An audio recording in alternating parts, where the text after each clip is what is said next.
let their cuteness fool you. Beyond their adorable frolicking among the waves, which has made us fall in love with them since times immemorial, there's a ruthless world. The life of a dolphin is dangerous and violent, and often its worst enemy is another member of its species. This is the dark side of dolphins.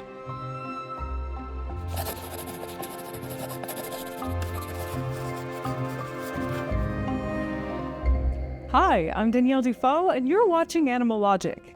The hunting of dolphins is immoral, and whoever willingly devises destruction for dolphins can no more draw nigh the gods as a welcome sacrificer, nor touch their altars with clean hands. Ancient Greek poet Oppian might have gone a bit over the top when he described how revered dolphins are to us humans. But even for humans today, dolphins have a special place among the more sentient animals. In ancient Greece, dolphins were depicted as people rescuers, sharing many positive human traits, like friendship, sociability, goodwill, and playfulness. Over the centuries, as we've studied them more closely, we've discovered that dolphins also share our less desirable human traits, like individualism and even violence. Dolphins comprise 36 species that can be found all around the planet. Like humans, dolphins have complex social systems and are highly individualistic. This sense of me first, as we know ourselves, can sometimes result in a lot of sketchy behavior. Dolphins are apex predators that hunt both for necessity and fun. Their strategies for swarming and gobbling up their prey are well documented. From creating mud clouds in the water to confuse prey, to bum-rushing fish onto shore and snapping them up on the sand. We are always discovering new ways that dolphins have found to secure their snacks. What is more surprising is when we uncover dolphins harming or even killing for sport. Bottlenose dolphins have been seen killing the significantly smaller harbor porpoise. The scientists studying this behavior have yet to determine the why behind it, but it seems that competition for resources isn't one of the reasons, as there isn't much overlap in the diet of these two species. More likely, these dolphins are maiming and killing porpoises to maintain their fighting skills, or much more sinisterly, just because it's fun. And porpoises aren't the only species that dolphins snag for their entertainment. Dolphins have been known to use turtles, pufferfish, and octopuses as living toys. They've even been observed using pufferfish to get a little bit high. When stressed, pufferfish release a neurotoxin powerful enough to kill. But when used sparingly, it can make dolphins pleasantly blissed out. Dolphins have even been observed passing the puffer around a group to get high together, and staring at their own reflections in the water's surface above. While they may be vibing during recreational time, when it comes to reproduction, dolphins aren't quite so relaxed. Sex and aggression in dolphin society often go hand in hand, and male dolphins are especially hostile in their interactions with females.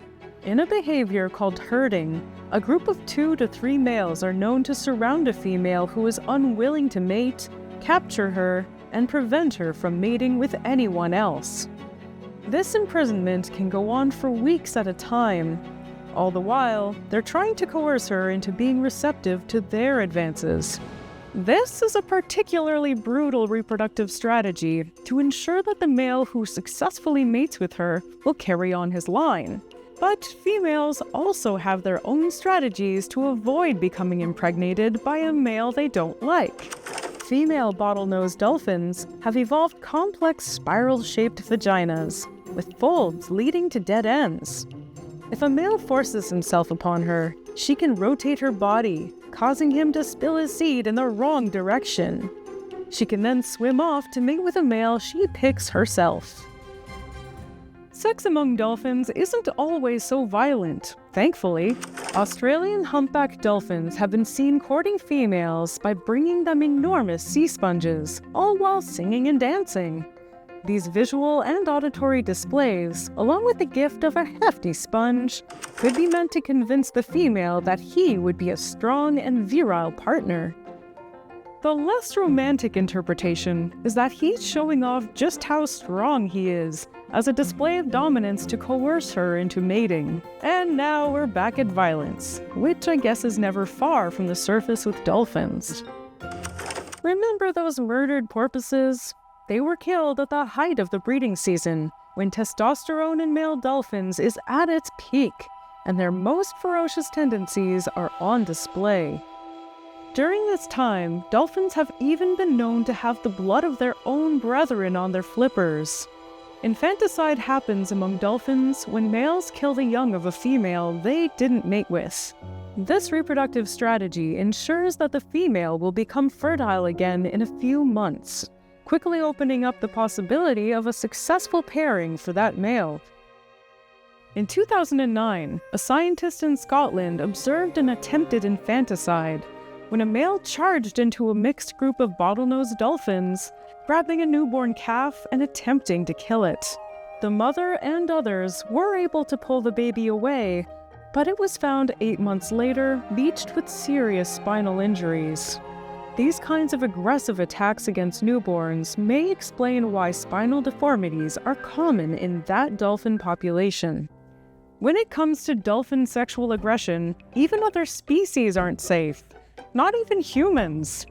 There have been countless reports of male dolphins trying to use humans to scratch a biological itch. One coastal town in France even introduced a swimming ban in response to a lonely dolphin named Zafar that started harassing swimmers. Much like us humans, touch is an important part of bonding and communication in dolphin society. Dolphins will often touch each other's flippers or brush up against each other as they swim alongside. The need to touch sexually is also part of reinforcing bonds among dolphins, even between same-sex individuals. The fact that Zafar was an outcast from dolphin society was likely a contributing factor to him seeking contact, sexual and otherwise, from the humans who were drawn to his gregarious nature.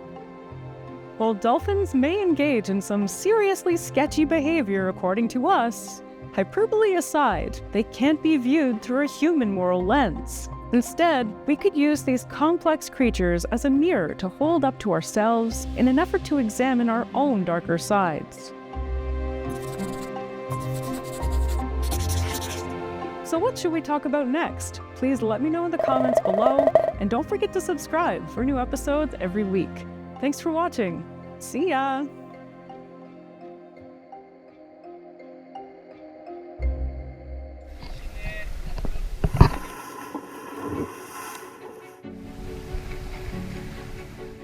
Bait ball that we're chasing, and we're not the only ones here. Below the surface, we've got seals and common dolphins chasing this bait ball. This is a total sight to behold.